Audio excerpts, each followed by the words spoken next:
What's up YouTube? We are here with my 2014 WRX and I'm going to show you guys how to do an oil change. Alright, let's get to it. First thing we're going to do is chock the back wheels. Next we'll grab our jack stands, our creeper. Now there's a center jacking point on this, which is helpful. I'll try to show you where it's at, and then we'll get it up in the air and then we'll put our jack stands underneath. All right, so now that we have it off the ground, we got the jack stands underneath it, our light underneath. We pop the hood and I'm gonna take off our oil cap, and then we're gonna get underneath and drain the oil. All right, so here we are under the car. That's gonna be our drain pan. We're gonna go ahead and take off that bolt so we could drain out the oil. Okay, so we drained the oil. We went ahead and made a huge mess. So now we're gonna slide under the car. This bolt is a 17 millimeter. We put it back in by hand. Then we snug it up and then give it a quarter turn.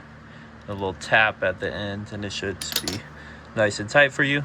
Now we are gonna go to the oil filter. We use K&N.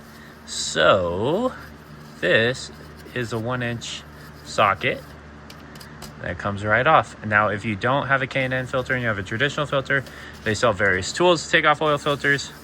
You should kind of have enough room to do it. So yeah, so we're gonna go ahead and get that taken off. Okay, so there's the new oil filter in.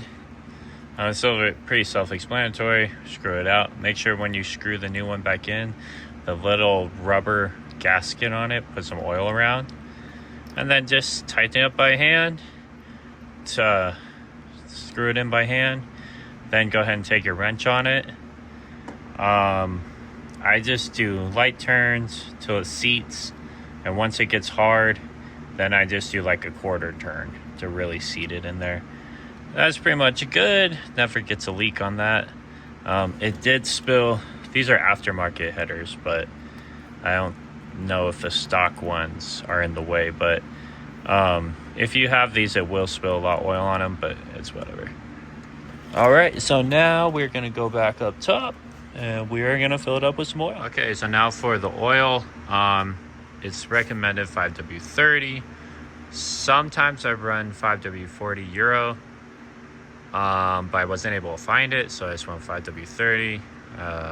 There's a bunch of different oil brands and high-tech oil brands that they like to use in these cars, but this was down the street and this is what I got. It hasn't failed me so far, so I think we're good.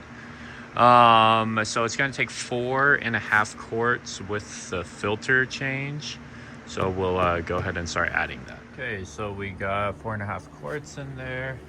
We're gonna go ahead and take this out, put our cap back in, and then I'll show you how to check it. Always make sure after you fill it up to come back under the car, check the bolt, make sure it's not leaking, check the oil filter, make sure that's not leaking. That's just a couple drops there. That's not from the base. And then just make sure that that's all set. Okay, so that is pretty much the oil change complete. Now, the basis of this is I can't do this right now because it's the middle of the night and my car is extremely loud and it'll wake up all the neighbors. So I'm just gonna walk you through it. So basically, you wanna move it on flat ground, turn it on, let it sit, and then you wanna pull this out. See the top? There you go. Pull that out. There's gonna be this long metal piece. And then right there's gonna be 2 dots. Now you're gonna wanna keep the oil level between those 2 dots. Take a rag, wipe it down, reinsert it. And then you're gonna check again. And then that's how you know your oil level is good. Now, these cars do not like to be overfilled from what I heard. They don't like to be underfilled. And I also hear there's a oil pickup issue too. But that's for another video. I hope you guys enjoyed this video. Stick around. I'll have more to come on this car.